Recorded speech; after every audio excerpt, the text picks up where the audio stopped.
What's up, guys? What is up? What is up? Happy Tuesday. Just kidding. Happy Thursday. Happy Thursday. Welcome. Welcome to another edition of Hanging Out with Raya. We're just chilling today. We're getting into some fun Korean drama stuff today, okay? So if you're interested even slightly in Korean dramas, this is a spot for you tonight, okay?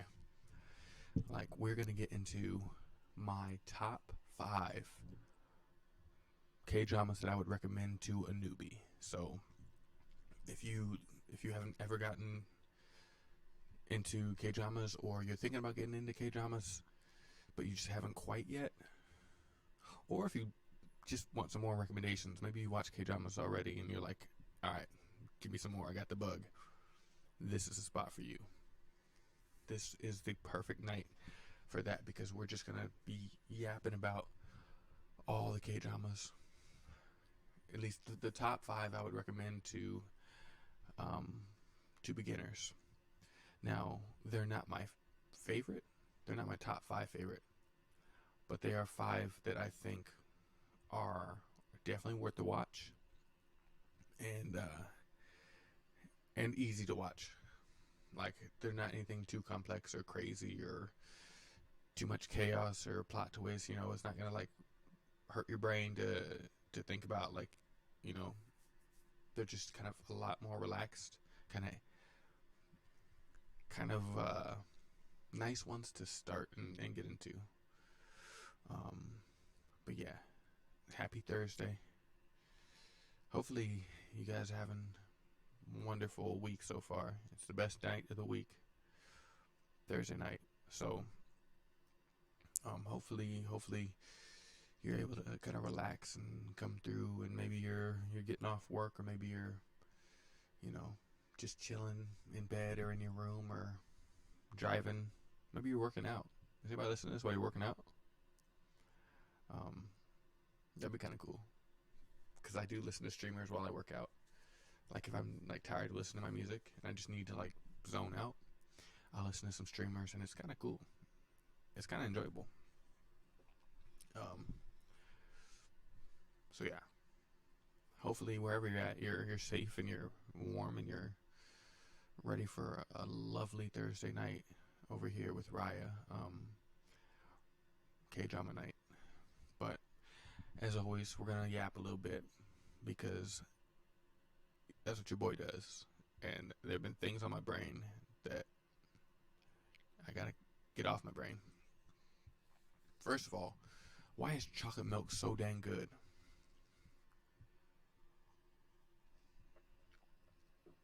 Chocolate milk is the best beverage known to man.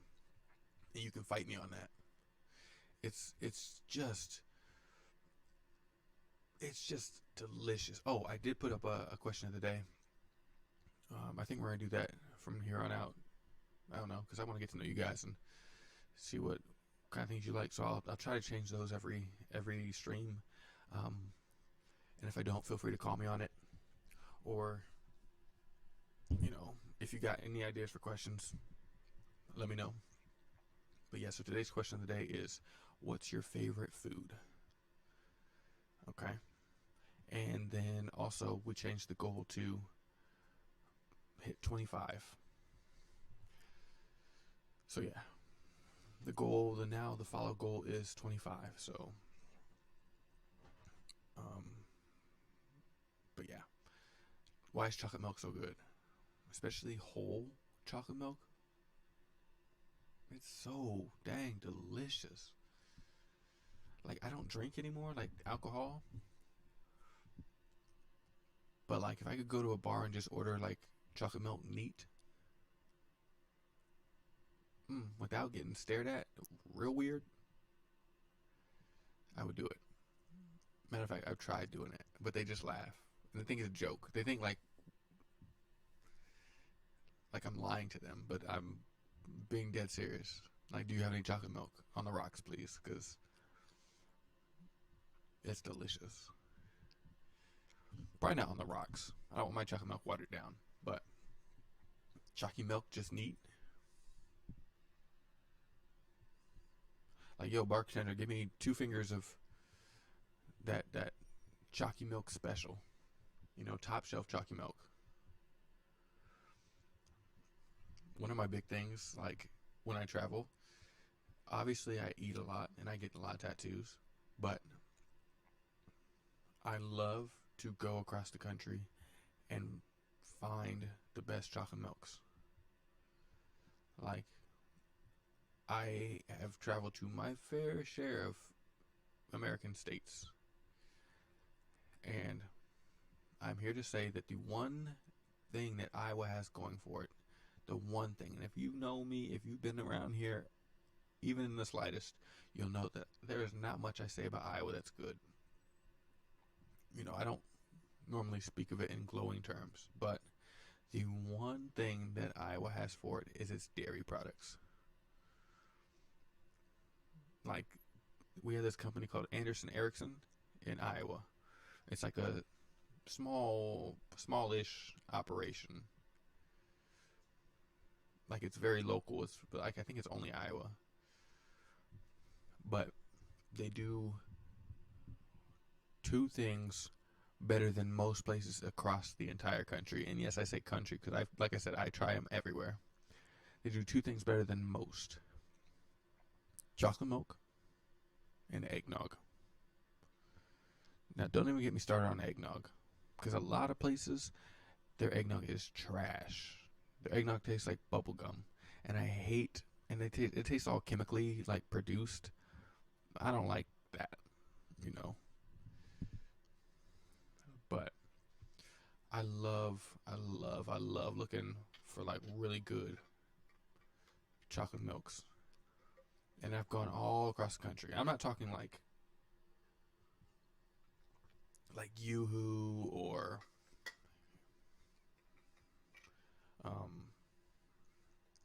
what are the other ones? There's like the other like mass-produced Nesquik. I'm not talking about like those, because those are mid. Actually, those were low mid. Those aren't even like. I mean, yeah, they have their place. They're decent, like nostalgia, but like they're not that great in terms of chocolate milk.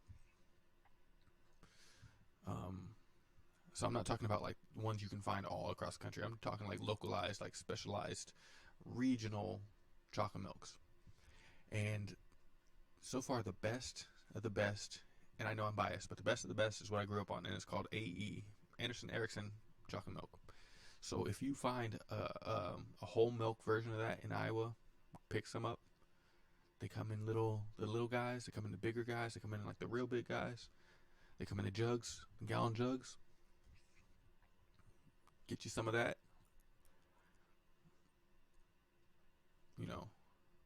Slurp on some of that chalky milk. You won't regret it. It's really good.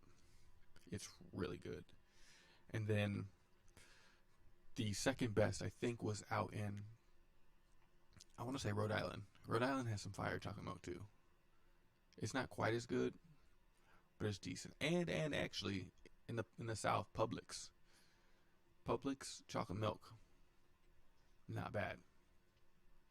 Not top tier, but it's definitely better than mid. So, if you ever need any suggestions on chocolate milk, I'm your guy, because I drink a lot of it. Pretty much like 50% of my blood is chocolate milk.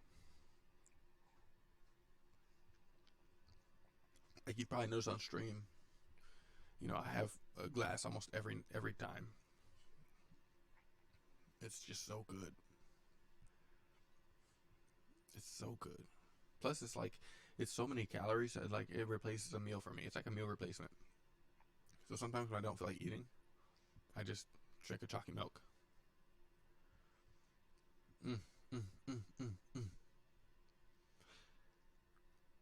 But the thing I like about Anderson Erickson chocolate milk is like it's not like ice cream. Like those ones that taste like melted ice cream. Those are good, but I couldn't drink those every day. Like those are too much like a dessert. Too much like a too much. Like I like the ones that are like more like the ones when you have the white milk and you just or Caucasian milk, sorry, and you spread like or you pour the Hershey syrup in it and you mix it up. I like ones that are more along that line, like akin to chocolatey white milk. I like those. Um, yeah. So if you ever happen to come across Iowa, just on the off chance, go into your local gas station, your Casey's, would you? And just do yourself a favor and pick up some AE chocolate milk. And if it's the holiday time, pick up some eggnog. You won't regret it. You won't regret it. I remember my buddy Wyatt. I recommended, because I drank it all the time at work, and I remember recommending the chocolate milk and the eggnog to him from AE, because he had never had it, and I remember he had the AE eggnog, and he was like, "Okay, that's pretty good, pretty dang good," and I take that to heart. If I can give you a good recommendation on eggnog, I take that. Having him say that was pretty dang good was better than, that was a highlight for me, because that's how serious I take my dairy products. But yeah, eggnog, like a good eggnog, can be life changing. It can be like the difference between a cozy holiday evening and just an average holiday evening. Like, whenever I have like a good glass of eggnog, it's like, it feels just right. It feels like snowy. It feels like cozy. But it's so hard to find a good eggnog. All those ones, like the Southern Comfort eggnogs, and like the ones, like the popular ones in the grocery stores, those are so average, just so average. And a lot of them are below average. A lot of them are just gross. Like, I get why people don't like eggnog, because a lot of the stuff out there that I've tried, even the regional stuff, disgusting.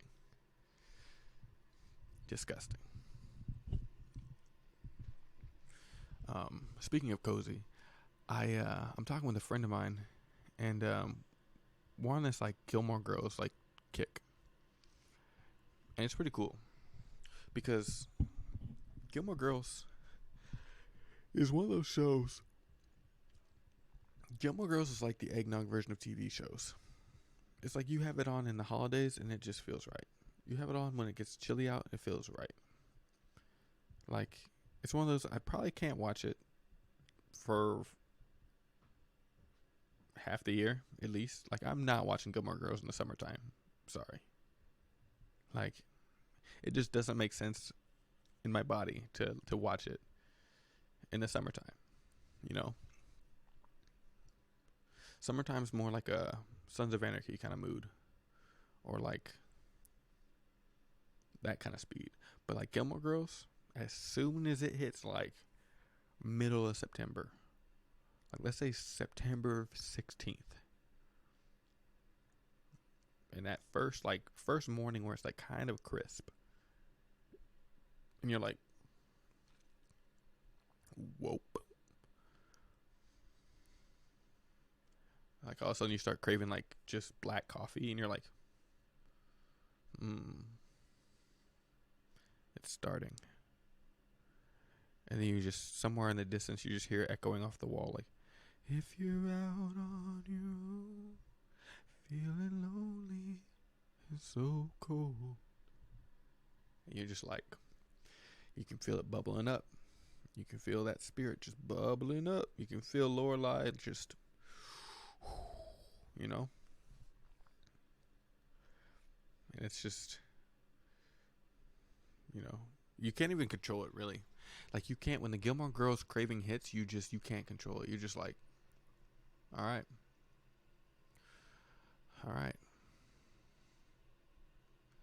You know, you start breaking out your like coziest flannel.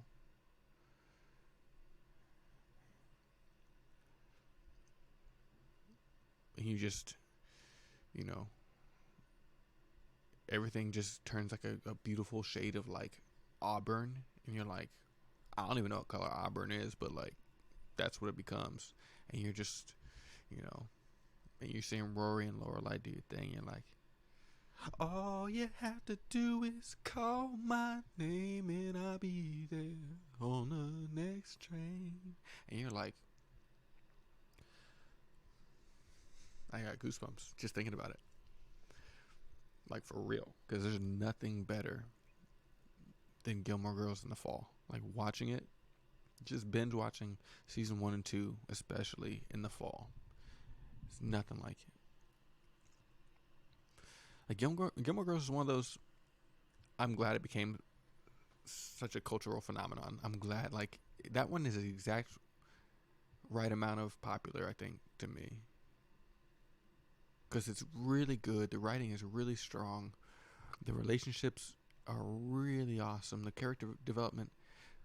I mean, there's not even, it really, they were already fully developed at the start. That's what's crazy about Gilmore Girls. Is like, that was from the very first episode, everything was so well written already and well conceptualized that like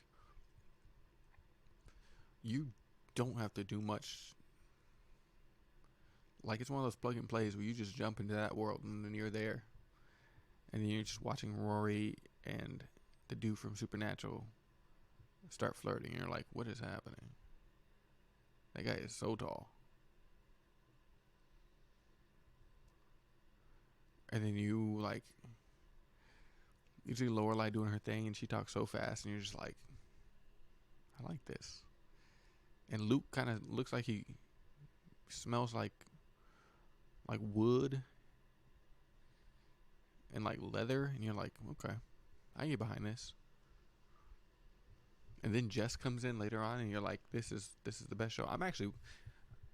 This is my Jess inspired outfit. Actually, this is more Channing Tatum, honestly. Not my best. Not my best. But it's okay. But yeah, I love me some Gilmore Girls. Ain't nothing better than Gilmore Girls on a Friday night. You know, while everybody else was going out to parties and stuff, not everybody else, but a lot of my friends were going out to parties and things, I was cuddling with my cat watching Gilmore Girls with a warm mug of mint tea. Man, nothing better. I feel like there's two types of people. The type of person that goes out on a Friday night, and the type of person who stays in and watches Gilmore Girls. Choose your character. Choose your adventure. I am always and forever going to be the Gilmore Girls type. Always. Always. It's in my blood. It's in my blood.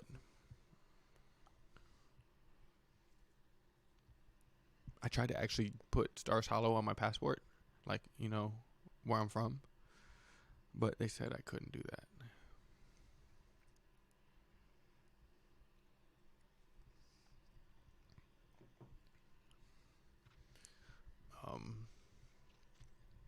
But yeah.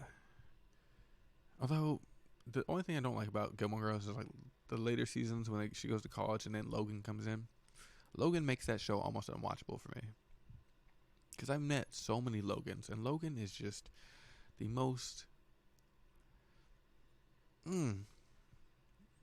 I dislike Logan more than I dislike Jess at sometimes. And Jess has his moments where you're like, bruh, do better. But Logan is that typical dude that you've seen over and over and over, but like, he's a walking red flag. I guess so is Jess. Jess is more of like a motorbiking red flag. And I guess Logan's like a yachting red flag. But red flags nonetheless. And I can't stand his hair. Logan's hair just annoys me. It looks like wheat. I don't like wheat.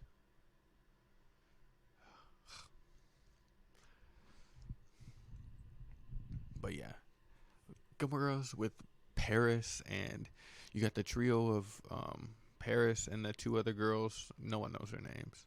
The friends in Gilmore Girls, like not the friends. They're like the three group of girls that go to Chilton, and Rory is like frenemies with them. And then there's Suki Sinclair, and who else? There's the French guy. I can't remember his name. And there's Miss Patty. Is that her name? Miss Patty, I think. And man, there's so many good characters. There's Mr. The teacher that she dates, Rory's teacher. And then there's Christopher, who gives Christopher's bad names, honestly. And then I remember the girl from Twin Peaks shows up in that for a hot second, and whoa, she just looks like the 90s. You know that girl from Twin Peaks? I never saw Twin Peaks. I saw the first 30 minutes, and I was bored out of my mind. I was like, whoa, this is weird. I don't like this.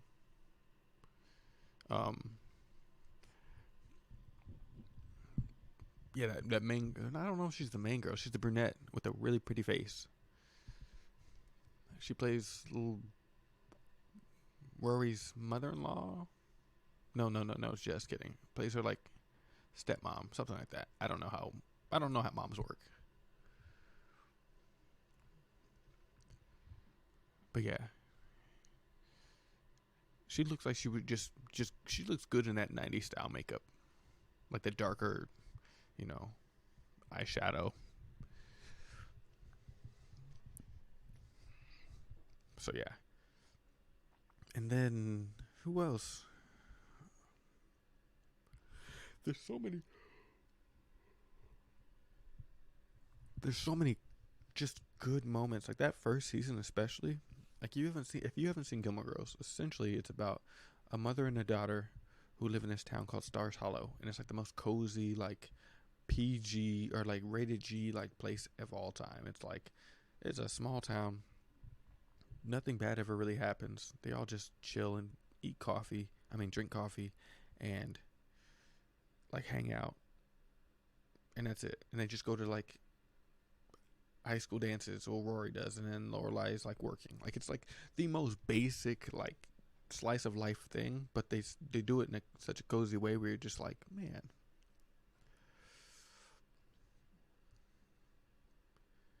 And it's one that like you will never regret putting that on. As soon as it starts turning to fall, as soon as the leaves start changing colors, you're just like, this fits wholly. Like I don't know if there's a better feeling show for the fall than Gilmore Girls. I don't know. Maybe Stranger Things. And that one is not a feel good one. That's more like it just fits for the time. But Gilmore Girls is like the most feel good. It's like a bath for your eyeballs when you're watching it in the fall. Like picture that. Just do this. If you haven't watched it, or even if you have. I know it's spring, so we got a ways to go. But when fall hits, that first kind of crisp day, after you get off work or after you get out of school, go home when it gets a little dark, sunset, light a few candles around the room, maybe cinnamon or pumpkin smelling. Then, like, brew up like a warm mug of tea. Okay? Get some cozy blankets, cozy pillows situated, right? Make a little nest, a little fort. Cut on episode 1, Gilmore Girls. The combination of the fall outside, the candles, the tea, the blankets, the theme song. There's no way you can do that and not become a Gilmore Girls fan. No way. That's peak coziness. That's like all-time great coziness. Honestly. Like You can't do any better than that. Guaranteed.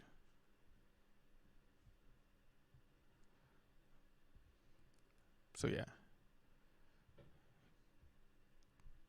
If you haven't gotten to Gilmore Girls, now is not the time. Not springtime, not summertime. I mean, you could. It just would feel weird. But put that on in the fall.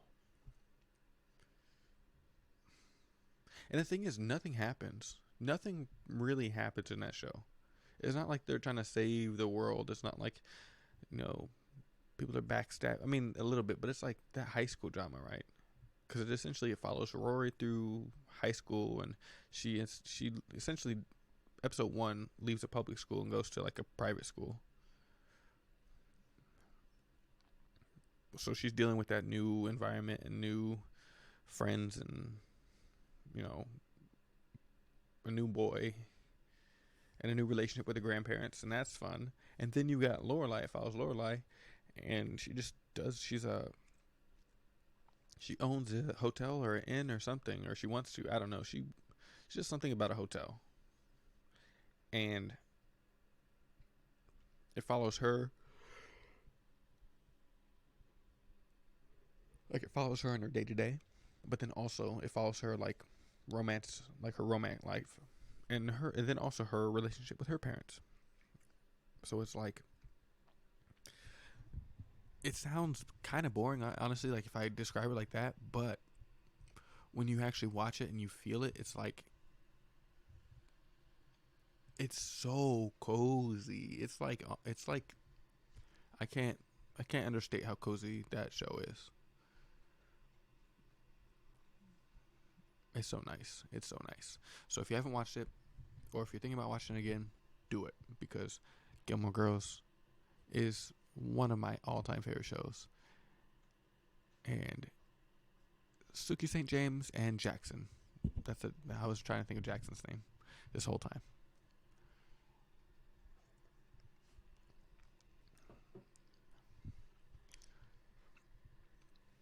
Yeah. Actually, last night I had a dream. I was like walking by. I was like running on my old like high school like sports track. Like, the ring of asphalt they like build around football fields. Like, I like had a dream I was running on that, but in my high schools. And I remember I was with somebody. I don't know who, but anyways, I was running, and I passed like 3 of these people I knew from high school. One of them, his name was Sam. And I remember like I ran by him and I like said hi, and they just like completely ignored me. And I was like, okay. And even asleep me was like, should we analyze this a little bit deeper? Should we figure out why I'm dreaming about this?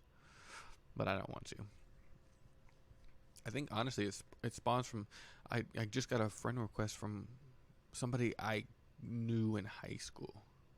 Like, it was like a blast from the past. It was like Gilmore Girls come to life. It was wild. Like, it's a girl I have not even talked to in 15 years. One of those. Like, her name's Abby, and it was the wildest thing. Like, I remember, okay, so essentially, we grew up together. We were like in the same kindergarten all the way up through like senior year of high school, right? So one of those, but like we weren't like good friends. We were like friends. Like, it was like we were friends in elementary school, and then like middle school happens and you kind of click up, and then like she went a different way, I went a different way. High school, we kind of had classes together, so we're kind of like, always cordial.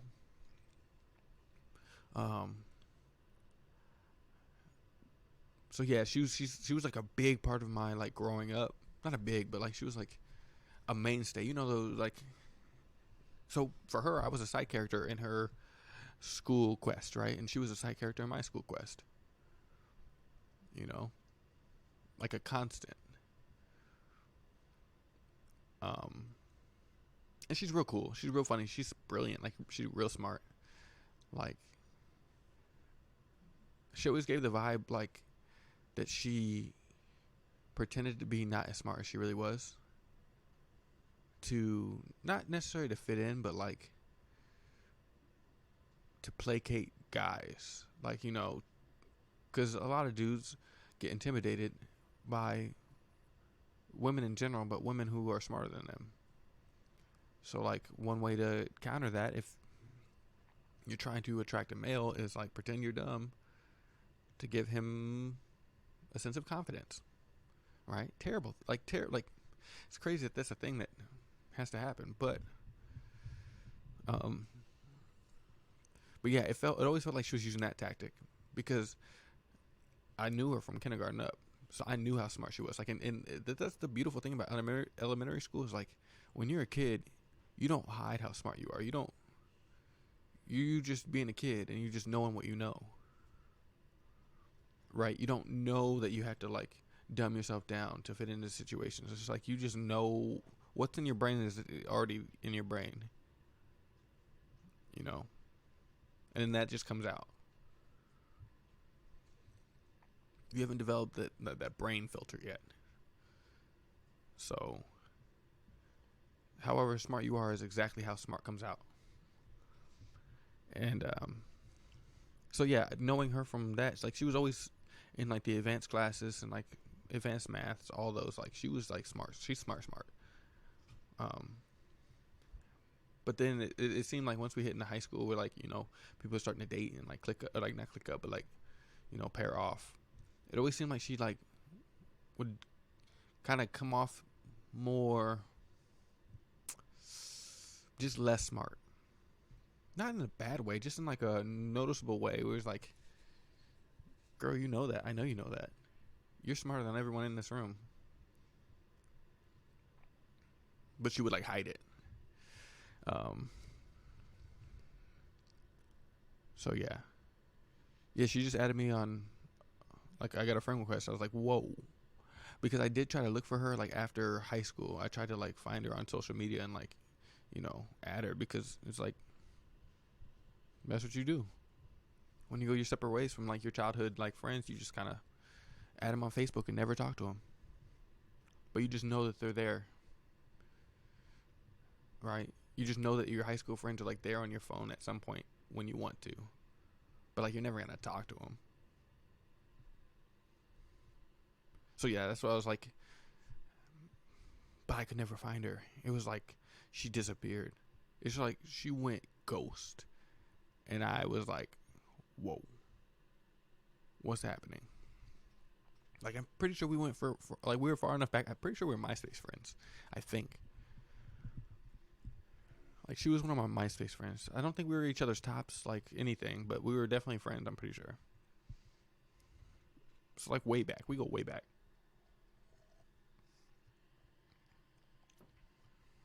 Like, I knew her when she had the braces. That's how far back. And glasses.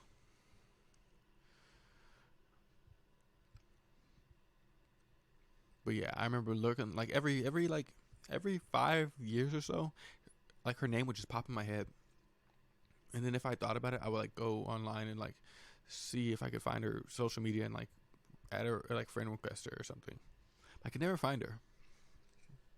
And then I'd just pretty much just be like, okay, that's a person I knew once. And then, like, she just sent me one, and I was like, whoa. So that, like, got a blast in the past for me. That was, like, for some reason I was feeling real nostalgic today, and I think that plus the dream has something to do with it. I think that the friend request is why I had that dream. Honestly, I'm still a little salty from that dream. I say hello. I wasted my breath saying hello. Like, I don't say hello to anybody. So if I say hello to you and you don't say back, I will never say hello to you ever again. Just know that about me. So they did that in my dream. So now I'm never going to talk to him in real life.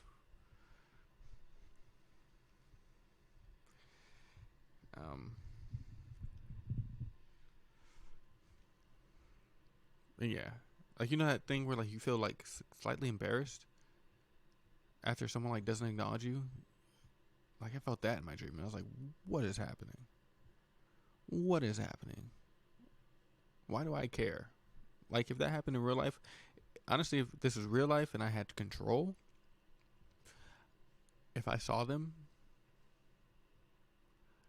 I'd probably do the same thing. Honestly, everything I did in the dream was exactly what I would do. I would run and then I would say hello. And if they said hello, which is what I think would actually really happen, but if they didn't say hello, I'd be a wizard because I predicted that was gonna happen, and it happened. I seen it. I seen it.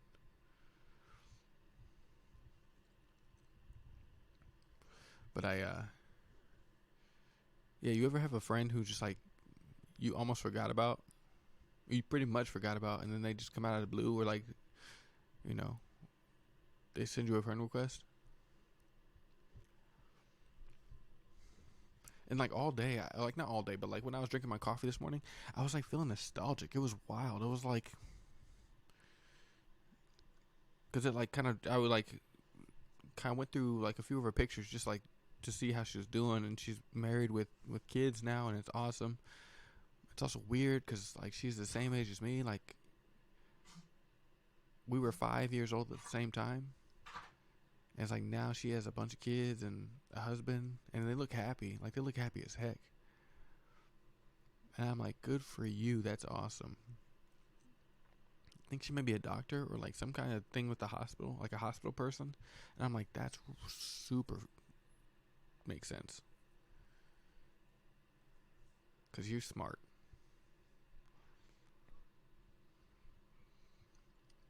But yeah, it like kicked loose some like even just seeing her face again, kicked loose like little memories and like the cobwebs of my brain. Just like,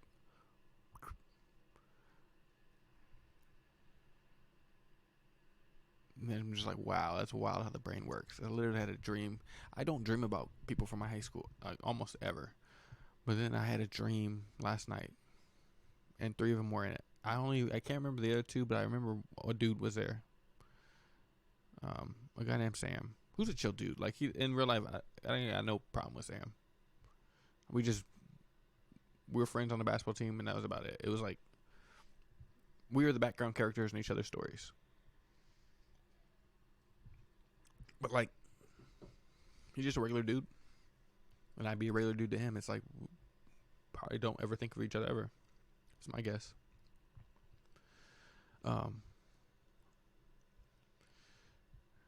But yeah, so that was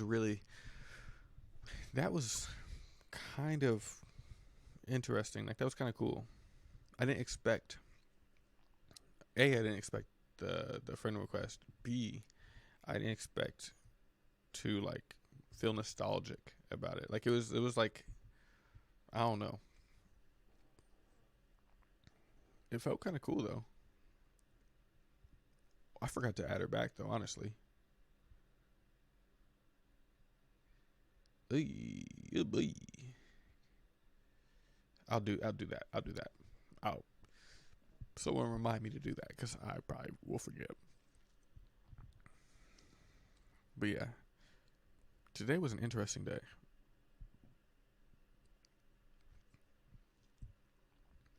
But if you haven't seen Gilmore Girls, watch Gilmore Girls. That one's really good. It's so good. That one is probably top coziest show of all time.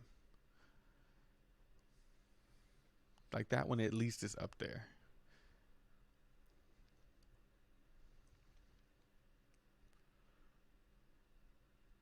I'm trying to think of anything that would be better than that. Like more cozy. It's hard to find. It's hard. That'll be tomorrow's question is what is the coziest TV show? Or what is your comfort TV show, I guess? Because I got a few comfort TV shows, but one of the biggest comfort TV shows for me is Brooklyn Nine-Nine. Brooklyn Nine-Nine is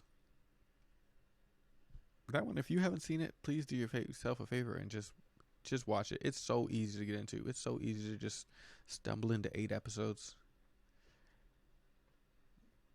Like, it's so funny.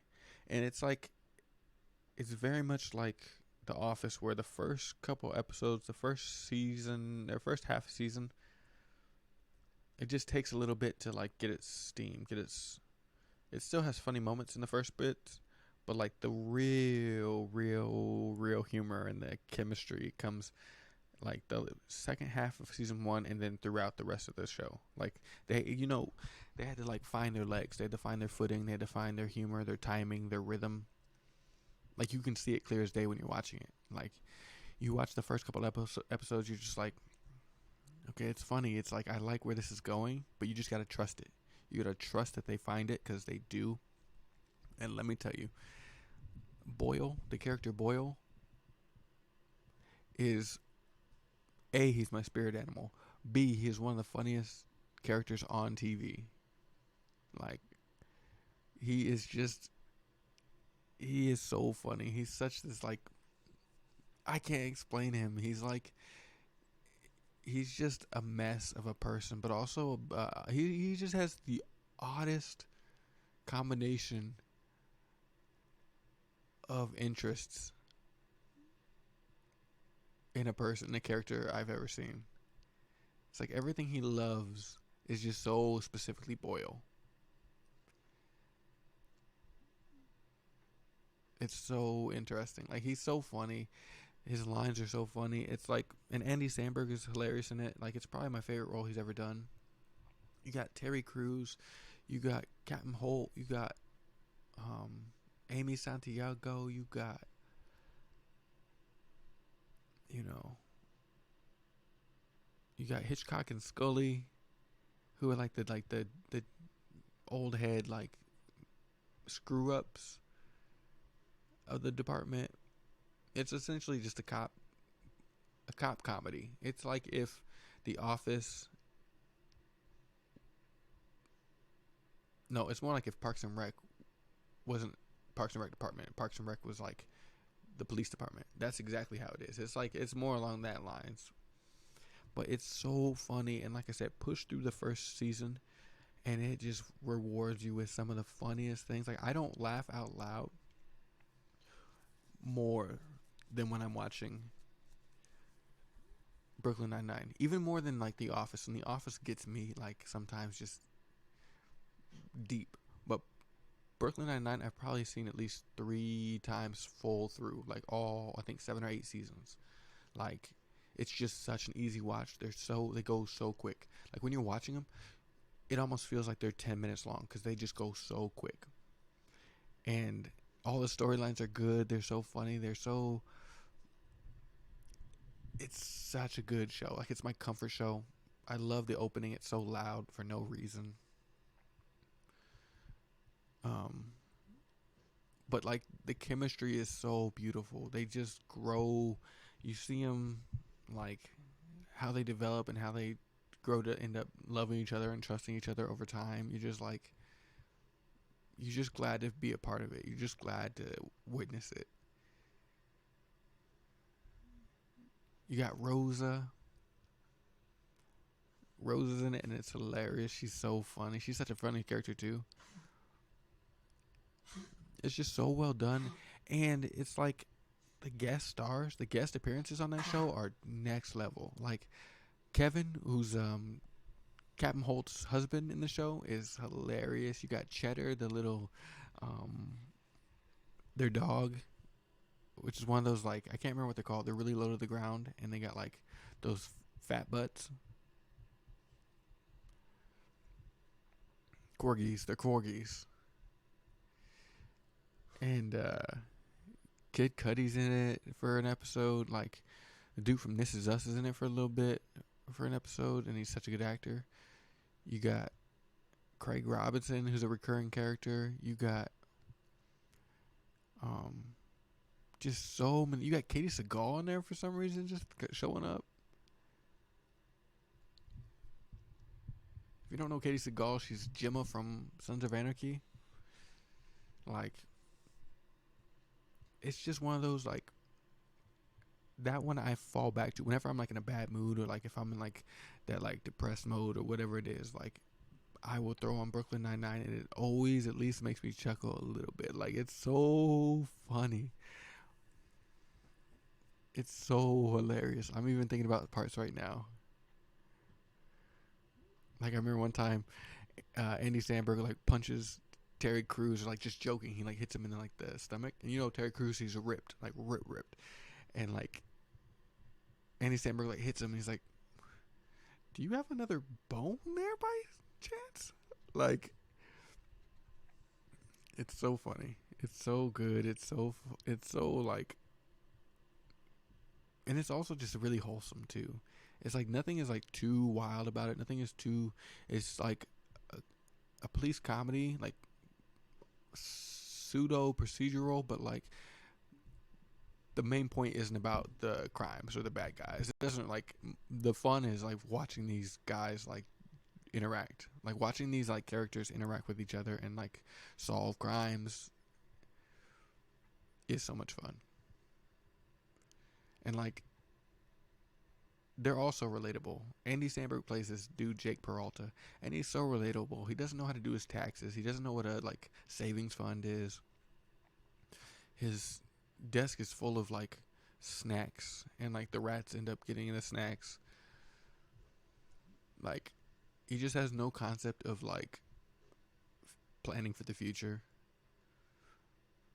And then you got Amy Santiago, who's the opposite, where she's always planning for the future. She's like OCD. She's very, organized and pretty rigid, and like that dynamic. And you got Rosa, who's just explosive, and she's got just her backstory is insane. She's got so many different layers to her.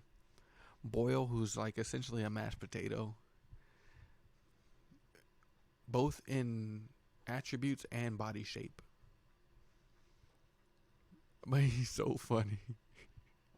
He gets so upset that they canceled Bunheads, and that's so funny to me. Like Bunheads was like a show about, I think, a dance instructor, like a ballerina school, and like it's so specific. I think it was on ABC Family for like 2 or 3 seasons. I don't know, but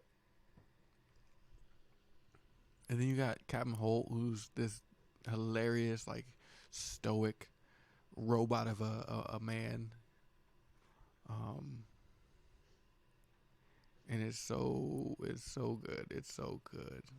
Like I'm gushing about it, but if you get the chance, even more than Gilmore Girls, I'd say Gilmore Girls is like specifically cozy vibes, but like Brooklyn Nine-Nine, you can watch whenever. Like I watched that this summer. Matter of fact, I'll watch that probably when I'm on my trip, just to have something like familiar on, cause like it's so nice. It's so funny. Like the writing gets stronger and stronger as the seasons go on, and like the characters develop, and you're just like, it's definitely my comfort show. Like above, I probably put it top, like number one on my comfort shows.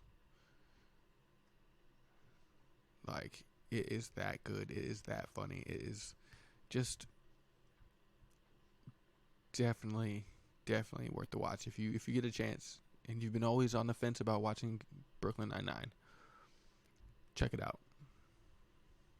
You won't regret it. You won't regret it. Trust me. If you like New Girl, if you like The Office, if you like Parks and Rec, if those three are kind of like in your humor wheelhouse, like specifically, you will love Brooklyn Nine-Nine.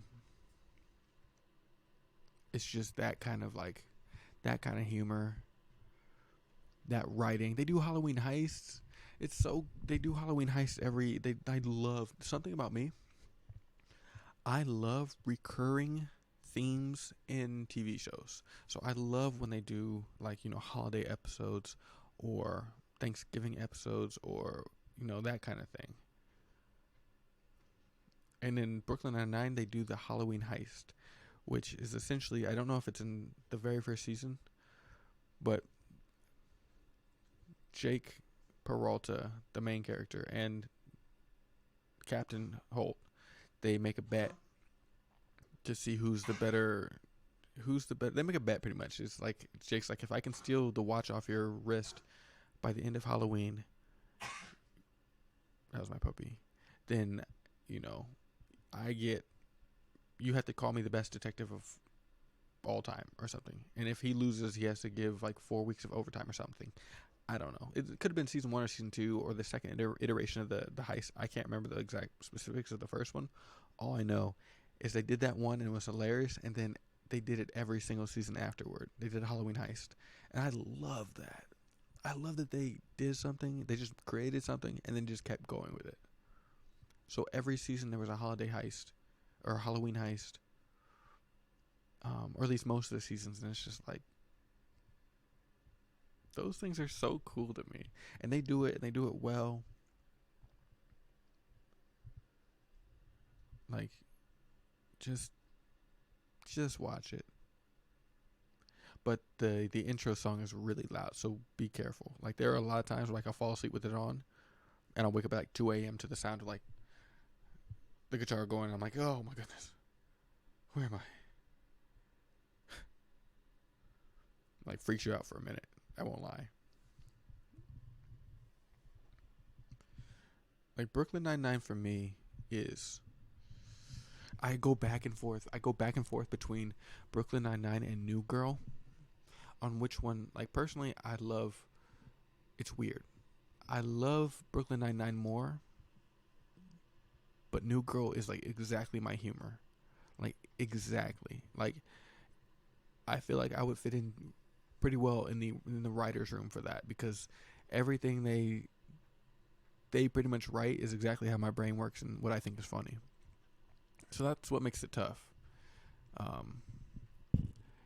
It's like, I think the thing I love about Brooklyn Nine-Nine so much is because there's so many different characters and so many, like, they just do such a good job of like building the relationships between the characters, where New Girl is kind of like more like Seinfeld, where like they're kind of already immersed, like they already have their set ways, right? Except for the whole Nick and Jess thing, it's like everyone just kind of like gradually gets more exaggerated. Like, episode 1, Schmidt just kind of, you know, he just goes to another level for the, by the last episode. Same thing with Lamorne Morris, I think is his name. What's his name in the show? You got Schmidt, you got Jess, you got Nick, and you got Coach, and you got Winston. You got Winston Bishop, Winnie the Bish. Like, Winston's honestly one of my favorite characters of all time on TV. Winnie the Bish is so funny. Like, I love it a lot. Winston is just so funny and so weird and so random and so interesting, and he loves his cat, and that's so cute. But like in New Girl, a lot of times they'll bring in like outside characters to like push the narratives, push the storylines. They'll bring in Jess's friend, or they'll bring in a new girlfriend for Nick for half the season, or they'll bring in like just different people that are like outside. Whereas Brooklyn Nine-Nine, they keep it all pretty much the same. Like, it's just that main core group, and there's already just so many well fleshed out characters that you don't need much more. Like, yeah, you get the guest stars, but like the actual like building of the characters themselves is just like that core, and I love that. It's just it's in house, and it's, man. But like I said, even some with Brooklyn Nine-Nine, like some of the jokes don't hit like all the way for me. Whereas a New Girl, like almost every single thing they write is, like I said, exactly what I find funny, and that has a direct line on my funny bone. But I just love Brooklyn Nine-Nine. Just feels better to me. It just has that extra element of like warmth. And I love it. It's kind of like, it's potato. It's like, which one's your favorite between Parks and Rec and The Office? For me, it's Parks and Rec. Because there's an added element of warmth. Like, Leslie Knope and Ron, like they bring just like a warmth to the dynamic that like The Office kind of doesn't have. Like yeah, you got Jim and Pam, but that's like a romance. You don't have like, and also just shot. It just feels warmer the way they shot it. It's just yellowy and orangey. We are gonna get into K-drama recommendations. I promise. I gotta take my dog out. He's gotta go potty. But give me about 5 minutes. I'll be back. We'll probably talk some more TV because this is like right up my speed. So yeah, I'm gonna take my pup out. Then I want to talk about Brooklyn Nine-Nine some more, honestly, and Gilmore Girls, and New Girl. But let me take my pup out. I'll be right back. We'll get into some more TV stuff, and then we'll start talking about some K-drama recommendations. All right, I'll be right back.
we are back.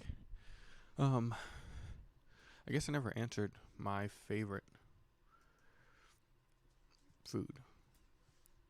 So my favorite food, hands down, is lasagna. Hands down.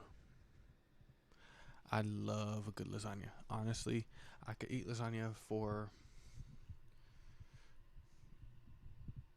at least once a week. And that's a lot because I like how do you say that word? Variety.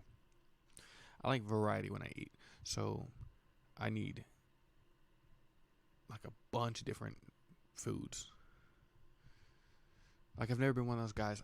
Sometimes I'm envious of those dudes or people who like just eat the same meal every night for like a week straight.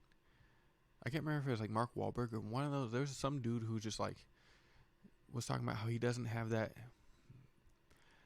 thing in him where he needs variety in his foods. He can just eat chicken breast and veggies every night and he's fine.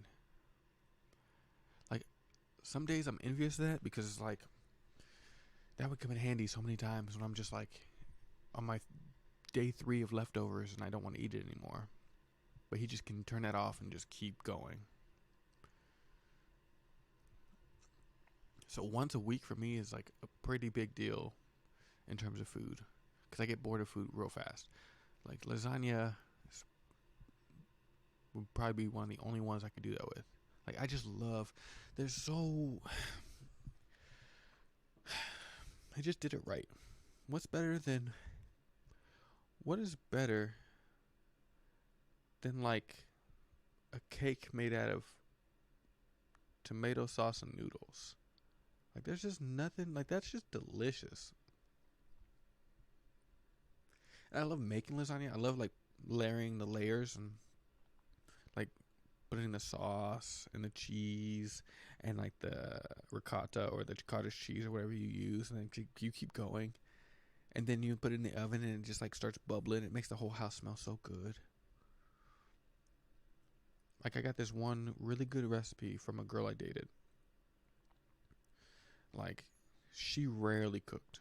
I mean, she threw down. I mean, she knew how to cook. She knew how to make a few dishes that like were like, whoa. It was one of those things where she didn't cook often, but the meals she cooked were fire. Like, she's the only person to this day who's ever made like a steak, like grilled a steak that like I loved. Because I am not a steak guy. That's probably my least favorite food is steak. I don't just like a grilled slab of meat. It's just not what I want. And I know that's a hot take, especially in the Midwest. I know that's like rare. But, or medium rare. But it's just, I am not a fan of just hunks of beef. You know, I like to have things in like stir fries or like with sauces. I'm a very big sauce guy. Like I want, you know, that's why I love barbecue so much, because it's like partial meat, but like the sauce is the star. Or like I like stews or soups. Like I just don't want just a slab of beef on my plate. That's just not appealing to me. But she had this way of grilling it where it was, I've never had a steak so good in my life. And I haven't had one since. Like, it was really cool though. I like the dynamic. Like I did not grill in that relationship. Like I only started getting into grilling because of her. Like she was the grill master of our relationship, and I loved it. Like that's beautiful. Like I've always seen like those classic tropes of like the guy, the whoever, like the male is the grill master or whatever, the dude who mans the grill. That's such a like stereotypical, I don't know, suburban trope. So I love secretly like subverting that, and just like her being like the grill master. It's like whenever we'd fire up the grill, I was like, do your thing, honey. Like, do your thing. That's all you. And she threw down. Oh my goodness. Like if I remember correctly, it was just simple too. It was like she would like take the meat out and let it like come to a little, like warm up a little bit out of the fridge while the grill was going. and then she would just do like a light salt, pepper, garlic salt. I think that was it, because I think that's the way her grandpa taught her. I think, I may be misspeaking, but all I know is whatever happened between the time she took it out of the fridge and the time it came off the grill, magic. Some kind of magic happened where I've tried to recreate it. I don't even get half as good as her steak. Like, that girl, she was a wizard on the grill.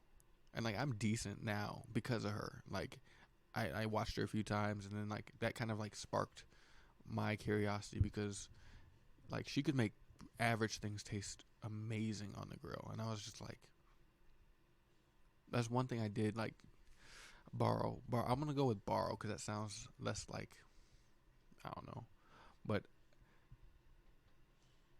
I learned to like the power of the grill, and like how grilling can make almost anything delicious. And it's because of her. Like, before her, I maybe grilled twice in my entire life. And we dated when I was like 26, I want to say 26 or 27. So before that, very little grill time, hands on grill, like very little. And the only other time I'd like even been really, apart from like potlucks and things like that, my dad was the one who was on the grill when I was young. Like, he would grill up ribs and steaks and all these things. Like, he would just throw down on the grill. But like, I was a kid, I didn't like care. I just knew it was good I just was like, dang, why does dinner take 4 hours, Pop? But then I'd forget about it and then like go play, and then dinner would come out and it's just these banging ribs. I'm like, I don't even care. Like, I don't even care that it took 4 hours for this to make. Like, it's perfection. So it's like, I never really got into grilling until I dated her. And then like, I'm telling you, the steaks she could grill, fantastic. She's like the best griller I've ever met, ever seen, ever. Like, I remember she grilled up this steak for 4th of July weekend one time. And oh my goodness, when I tell you that thing was like perfectly medium rare, perfectly seasoned, it's like some kind of sorcery happened. Where like, I was eating that meat and it was just like, this is one of the best things I've ever eaten. And then like, in that moment, I understood why people like steak. Because like, before then and after then, I don't like steak. Not that good. But while I was eating this, like, I almost proposed. Like, I was taking a bite of this steak, ate it, and the words like, "Will you marry me?" like started forming in like the back of my brain a little bit. And I was like, all right, pump the brakes, Chris. Like, you've been dating for 2 weeks. Like, chill out. But when I tell you she could throw down on the grill, she threw down. But she also had this really, really good lasagna recipe just in her back pocket for just random times. Like I said, in the entirety of our dating, I feel like besides the grill, she cooked maybe a handful of times, maybe like 5 or 6. Because usually it was me. Like, I was either we ate out or, I love to cook. So I was like me making most of the meals. But like, every once in a while, like if I had to work late, I remember one time I worked late. I came home maybe 7 or 8 p.m. I come into the door. We were living together at the time. I come into the door. I'm just hit with this just amazing perfume of like Italian food. Like, it was just like Italian seasoning, oregano, like red sauce, mozzarella. Something that was just like wafting in the room. And I was like, what is this? Like, babe, what's going on? And she kind of like smirks a little bit because she doesn't cook like very often, but like, so she knows I'm kind of like surprised, And I just see her standing like at the stove, and I'm like, she's like cooking up something. It smells delicious. She's slicing into something. I'm like, yo, I get the appeal of coming home and like to like a delicious meal. Like, that's why I do it for other people. Like, I'm that for them. Like, I like to have them come home to like a good smelling house that smells like a fresh dinner. There's something so nice about that. But like, it's rare because I never really date people who cook. I'm usually coming home to like a good smelling like pizza, which is good. It's like, you know, that Papa John's smells real right. It's just not the same though. Like a home cooked meal, just something like it added warmth to it. But anyway, she's standing at the oven, slicing into this like beautiful looking lasagna, and I'm like, yo, where is this coming from? Like, where did you pull this out of? Like, we had already been dating for maybe a year and a half, and I have never seen this recipe come out. Like, I'm like, where have you been hiding this? Because it smells delicious. And then I taste it, and I'm like, this is one of the best lasagnas I've ever had in my life. Like, probably best lasagna. Honestly, best lasagna. Like, it's so good. I, like, had her, like, she told me, like, how she made it, and then I just memorized it off top. Like, it was one of those, it was that valuable where I was like, every word that she was telling, every, like, descriptor just, like, soaked into my brain, into my amygdala, like, because it was, like, that good. It's perfectly, that's balanced. It's the sauciness to cheesiness is perfect. It's, like, it's very easy, too. It's just, it's all about developing the red sauce. Like, that's the key to a lasagna, is obviously the red sauce. But yeah, that was fantastic. And now that I know how to make it, like, it's a staple in my wheelhouse. Like, I'll try to make it at least once a month. And it doesn't last long because it's like I have a special stomach for spaghetti and lasagna where my stomach kind of grows a little bit, like I'd say 20% bigger, just to make room for more meal. But that lasagna,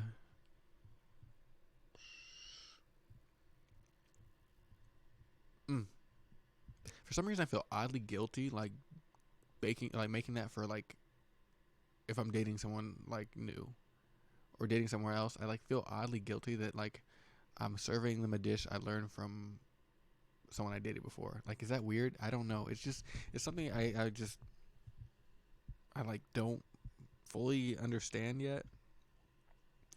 Like, I'll start feeling a little shy and a little bit guilty when like, oh, where'd you learn this? I'm like, actually, girl I dated taught it to me. Like, does that ruin the dish for you? Like, if you were dating someone and they told you that they'd learned it from an ex, would that ruin the dish for you? Because me, I don't think it would ruin it, but like I would think about it probably at least like the next time. I don't know why. It's also because like I cook a lot and I want them to like my cooking.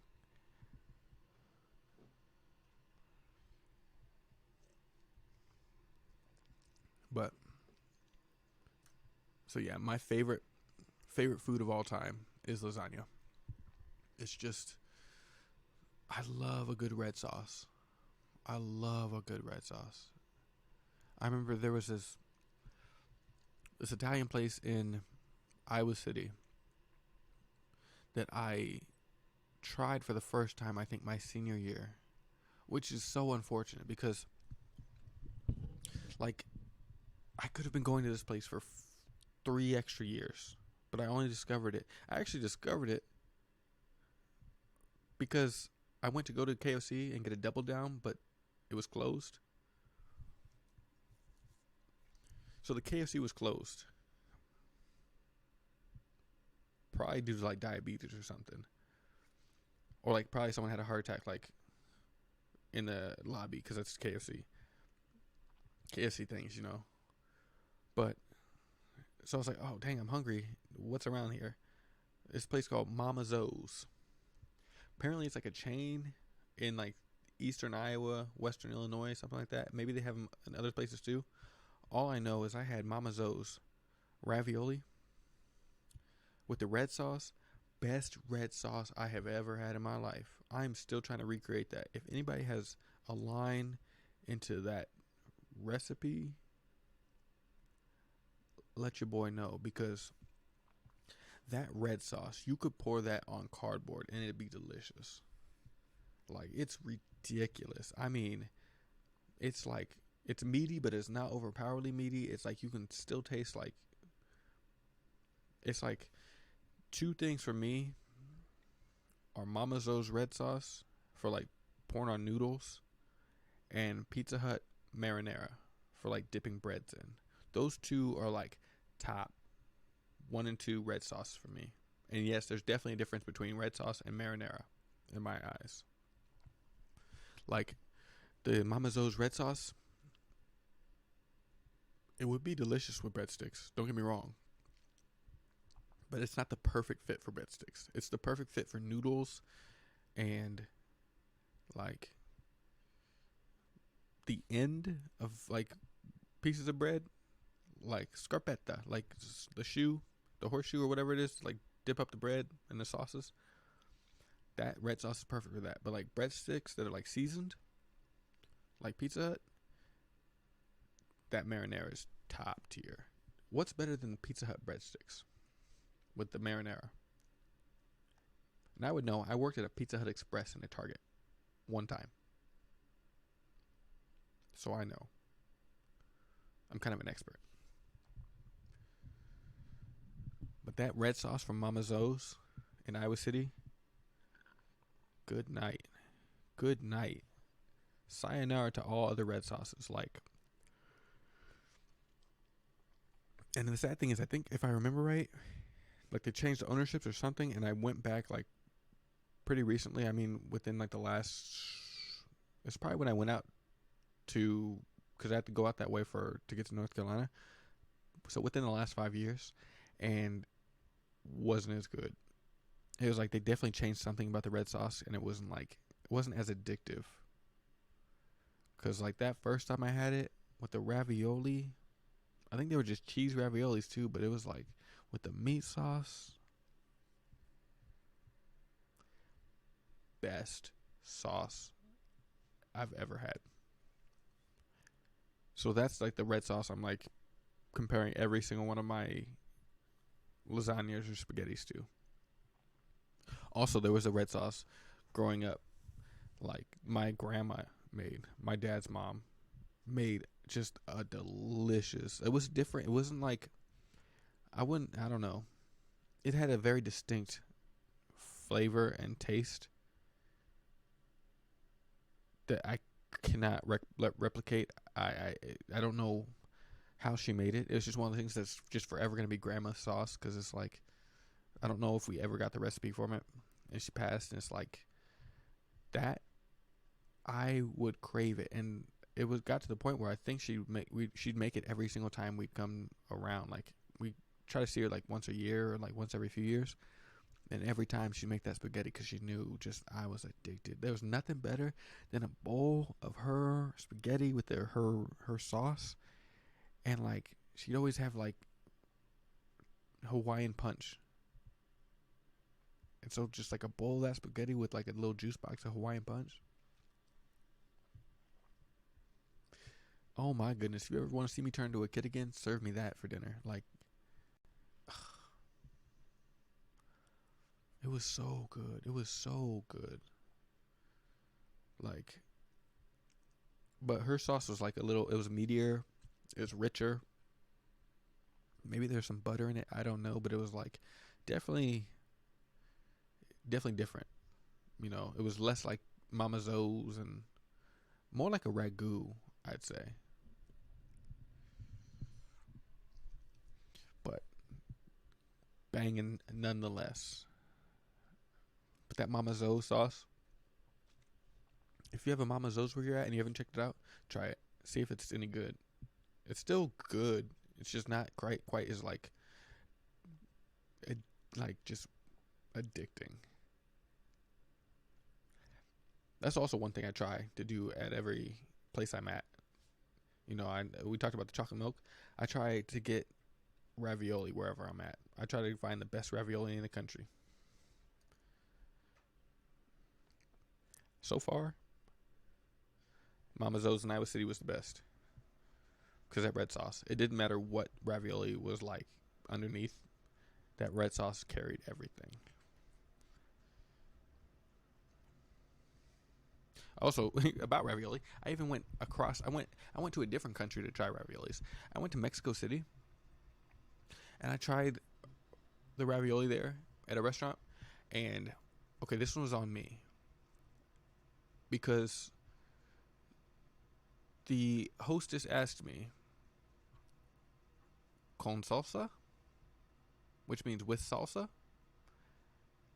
And I was like, "No, I don't want salsa on my ravioli. That's gross." Because in my mind, I'm thinking like Tostitos, like chips and salsa on my ravioli. I'm like, ugh, brother, that's disgusting. I don't want that. But what I forgot, because this was my first time ordering a dish with sauce, like salsa, is that salsa just means sauce in Spanish.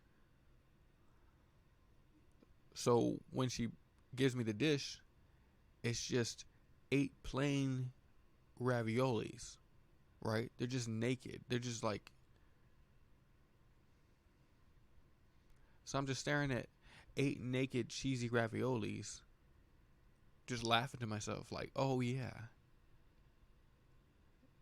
salsa, sauce. Also, boo on her for asking me if I want raviolis with sauce. Do people order without sauce? Is that a thing? I've never gone to any place and be like, yo, let me get that pasta, but like hold the sauce. Let me just get raw noodles. You know? Let me get that pasta, but like all I want is like the pasta water.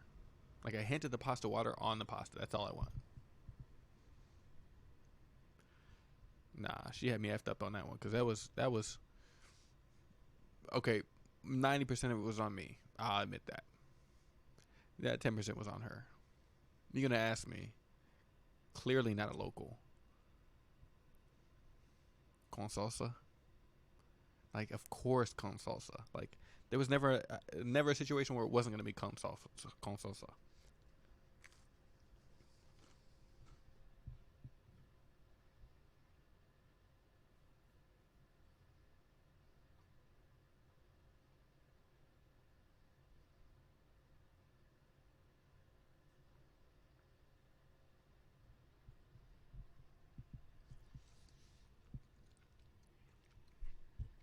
But I'll never forget walking into that house and the entire living room just smelling like just a delicious Italian symphony of flavors, and just looking at my girl and just been thinking like, yo, this is nice. This is nice. Like, because I think for me a big love language for me is cooking for people. So like to see that expressed back to me just makes like it just like my body doesn't have to translate anything in that love language. Right? Like nothing gets lost in the shuffle. I see that, I smell that, and I'm just like, oh, this person cares for me. Like immediately, like there's no misstep at all.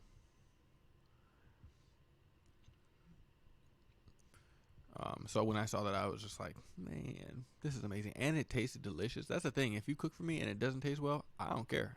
I'll eat it all. I just the thought that just the idea that you thought enough to cook for me is good enough.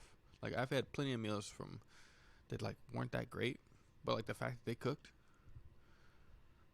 that's all that's it. That's like that's, I mean, it would help if it tasted delicious, but if it doesn't, it's all right. It's just nice to be thought of that way.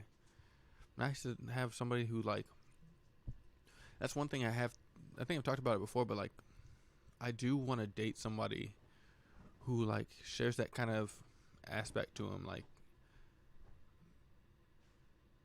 me, I love to cook. And even more so, I love to cook for other people.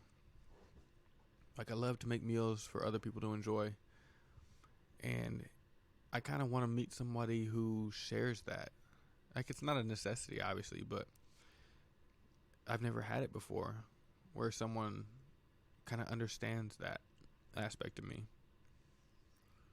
Because, like, I'll be honest, it's deflating when, like, you cook a good meal for somebody, but, like, they don't, you know, they just don't either appreciate it, or they don't, like, understand what you're saying, you know. Like, it's just a different kind of thing.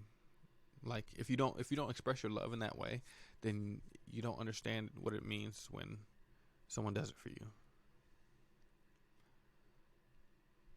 Like, it's deflating. Like, it's been like 2 or 3 hours cooking a meal for somebody, and, like, she wasn't about it. She's just like, all right, this is cool. I'll eat a few bites, but I'm gonna order some pizza. And I'm just like, and yeah, that's on me. I know. It's like, you gotta cater to who your partner is. Like, you gotta understand them, but also it's like, I am who I am, and I like, that's how I show you, hey, you've had a long day at work. Let me spend a few hours in the kitchen making a dish I think you might like. But I guess it's more important to, once again, 90% on me, 10% on that hostess for saying con salsa. It's more. I guess it's more. The older I get, the more I realize I'm making that about me, and that's not really good. You know, like, I'm getting upset because she doesn't accept the love that I give her in the way I want. But, like, if I was mature and understanding, I would try to show her the love in a way that she can appreciate. Show her the love that she understands. Not trying to force her to appreciate the love that I give her in the way I understand. If that makes any sense. It's like, she just doesn't, home cooked meals aren't that important to her. For whatever reason.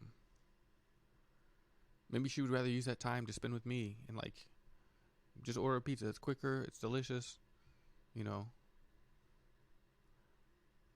Save your kitchen time for, hanging out, watching TV. I don't know, but it's one of those where it did feel deflating though. I'm human. I spent all this time thinking about what you like and trying to make it happen. But once again, I'm making it about myself. That's selfish in a way, in a big way.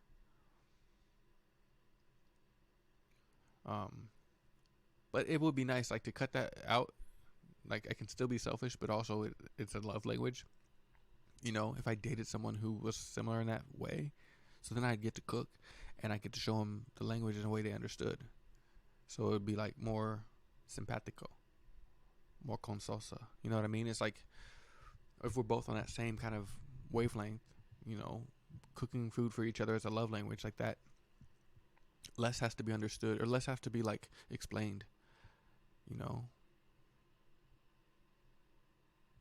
It's like, if I get home from a long day and there's a meal, like a home cooked meal, not even ready. Like, I've never been the type to, like, if I wouldn't do it for you, you don't ever have to do it for me. Like, if it's one of those, like, I don't expect, like, a home cooked meal after work, or like, you working too. Like, why don't I cook for you? I'm usually the one doing the home cooking meals. Like, but, like, if I come home and my person's making us some dinner for the night, like, that's so romantic to me. B, it just feel like it just, like, I can appreciate that love in such a different way, like, because it's how I show it. But, like, what's more romantic than cooking a meal for your significant other? Like, that's so beautiful. And it's like, people who can cook, that's so sexy to me. That's such a it's such a big draw. It's such a big turn on. Like, you know how these flavors work together and it makes it good? Oh my goodness, swoon. Like, I kid you not, when the girl I used to date, when she brought in those steaks fresh off the grill, my first thought was like, ugh, steaks. Second thought, let's give it a go. Like, she spent time on this, let's do it. Third thought, when I was cutting into it and biting, I was like, marry me. Just marry me. Off rip, just marry me. It's just so attractive when you can keep yourself alive, I guess is what I'm saying. But like cooking, it's so primal, and it's like, I don't know. It'll be fun. Like, it is definitely. And what's better than cooking with your significant other? Have you ever done that? Like, cooking with someone you care about is next level.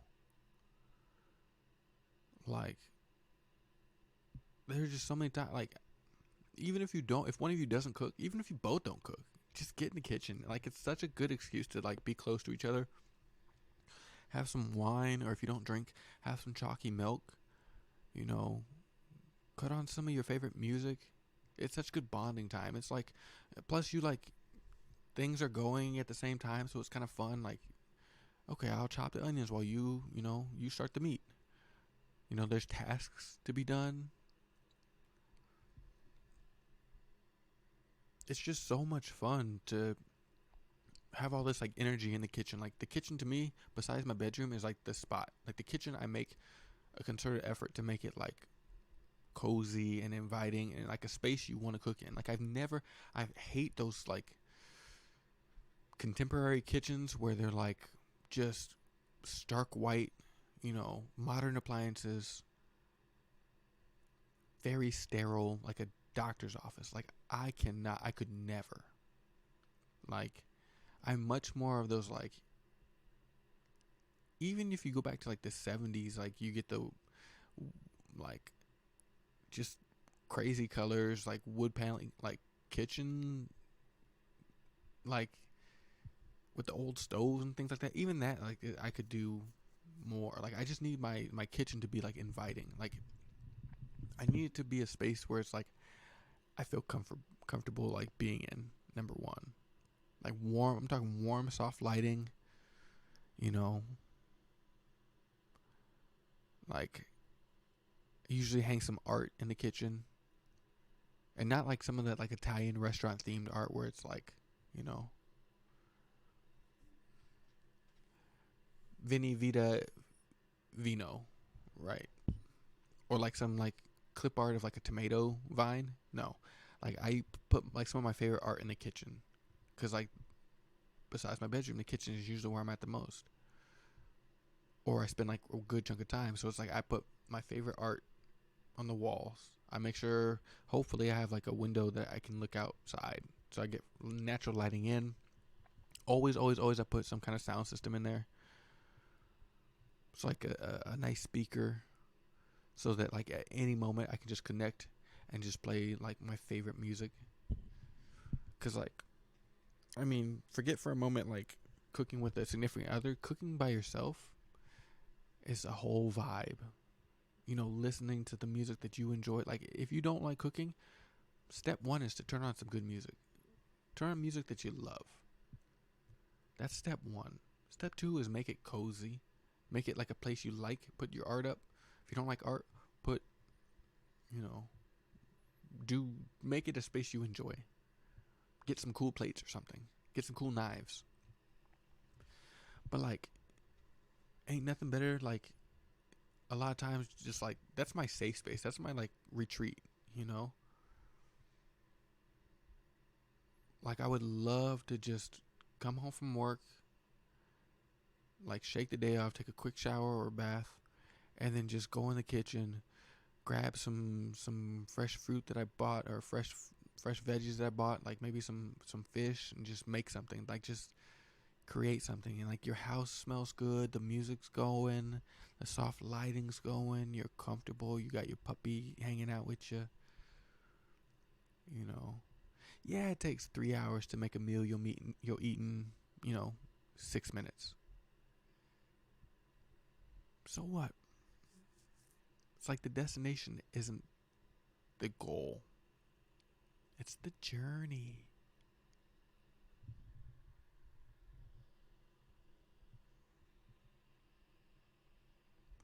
It's just so much fun. But like, there are so many times, like, there are so many, especially with a girl I dated specifically. We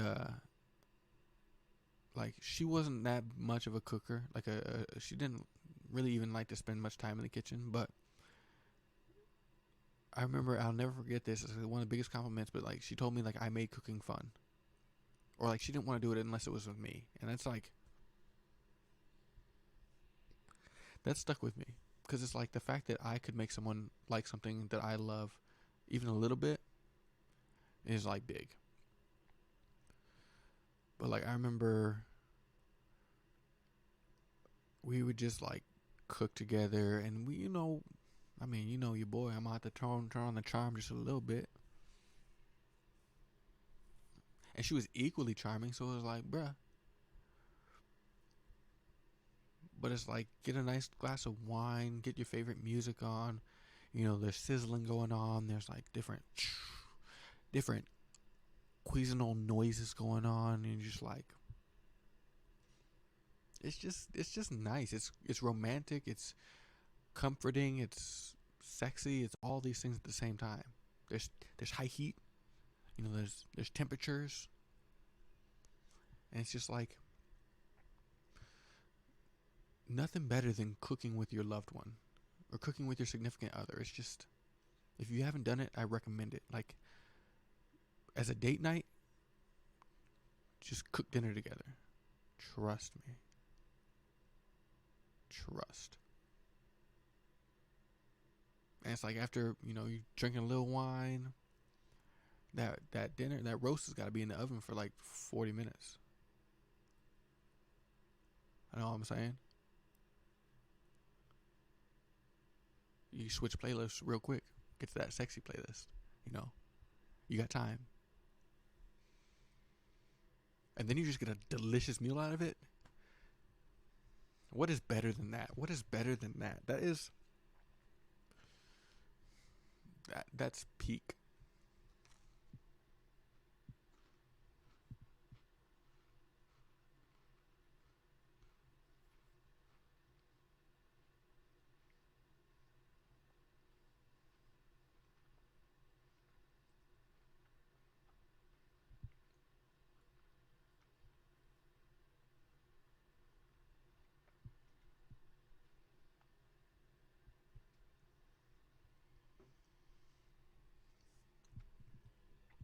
But no, I love cooking with people. I love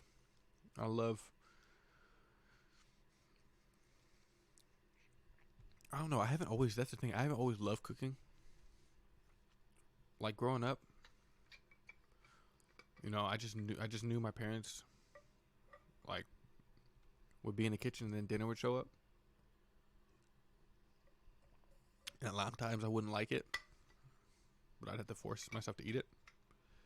Cause like, if you don't like it, all right, there's breakfast in the morning. Um, I think it was around college when you start having to like think for yourself, and like, feed yourself, keep yourself alive, where I started like getting into it. And I was making like classic college dishes. Like, I never got into ramen, but I would make like a lot of omelets, like cheese omelets. Made a lot of those. And they weren't that good, but like, it was fun. And then like, my junior year, I got into making like stews. Got pretty good at that.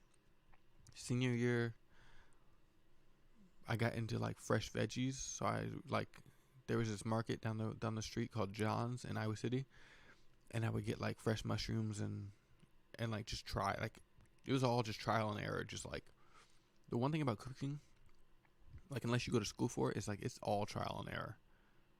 Like just, but there's so many resources. I would just go online, like how do you cook mushrooms? Okay, you can saute them, you can bake them, you can fry them. And I would just try one of those, and sometimes they'd be terrible,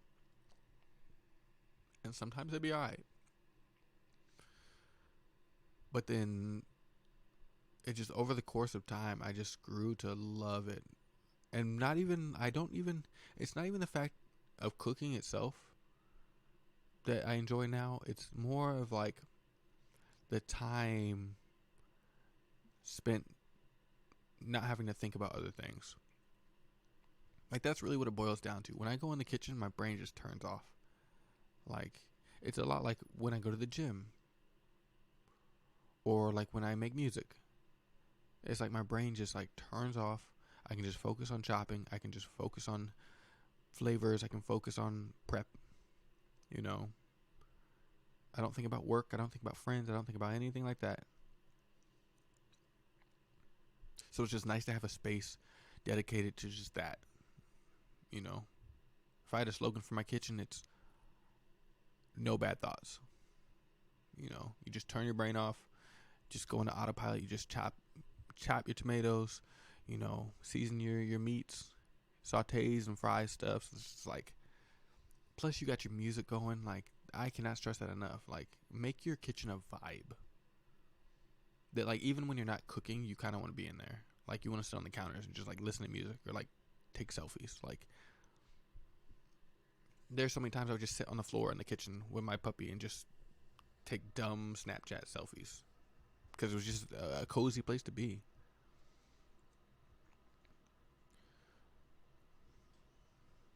But yeah, that's probably my favorite thing to this day now is just being able to go someplace in the house and just zone out.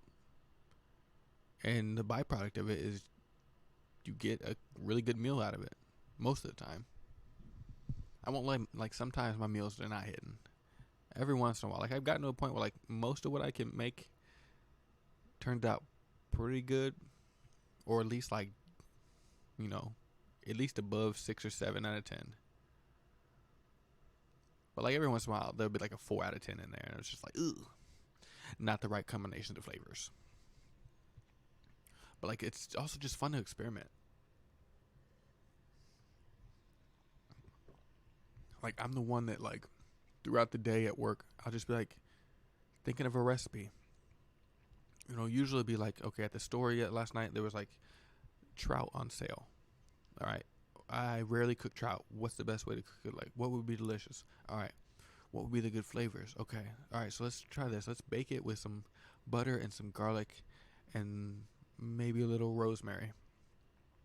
And so I'm like tossing that over my brain throughout the day at work, or like from time to time, and I'm like, you know, be good as a side dish. Some like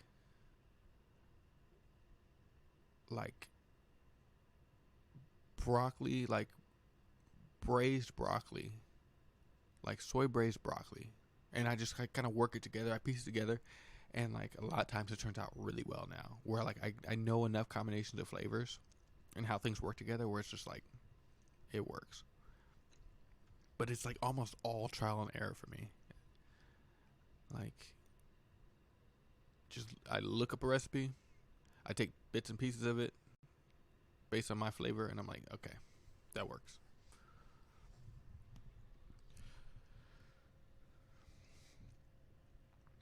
So yeah, solo cooking with a significant other, cooking with your family, all of it's nice. Cooking with your little dog, it's so much fun. So yeah, lasagna is my favorite dish. And lasagna has been my favorite dish for like my entire life. Ever since I was first asked this question, maybe when I was 11 years old.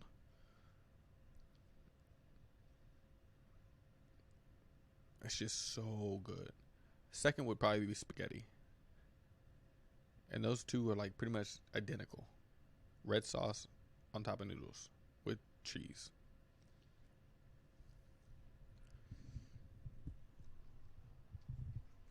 Um, but yeah, dang, been yapping for 2 hours and I haven't even touched the K drama stuff. But that's all right. We talking about food. We talking about food, so that works.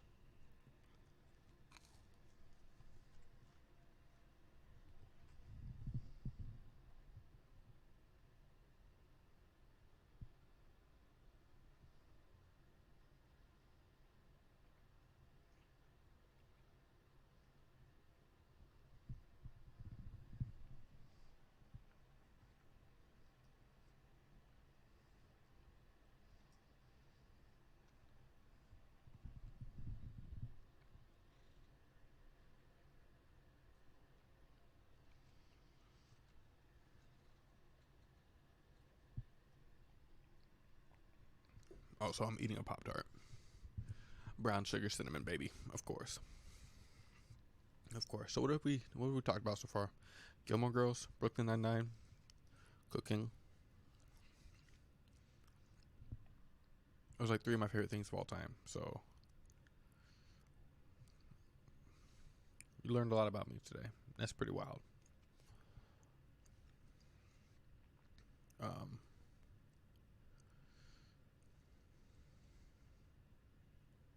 yeah, I love just a home cooked meal, and a big part of that is like I worked on the road doing like GIS location pretty much. I worked on the road for like a year and a half, almost 2 years. Or it's like you're living out of hotel rooms. You are constantly moving across the country. Like you're eating, fast food or diner food or like restaurant food. Very rarely do you have a kitchen space in your hotel where you can cook. And even if you do, you're only there for like a day. So it's like not worth getting all the supplies or like the ingredients. So it's like after a year and a half, like your body starts to change. Like you start to kind of crave that home cooked meal in a different way. Like, and especially I was lucky growing up. There's like, and it was also necessity. Like, it's just cheaper to cook from home usually. Um, but like my parents' home cooked meal, like we had home cooked meals probably like 95% of the time. We would splurge every once in a while and get like, you know, pizzas and you know, McDonald's and all those things. But it's like when you have, 5 kids in the house, you can't do that too often because that's going to add up. So I had a lot of home cooked meals and a lot of hamburger helper.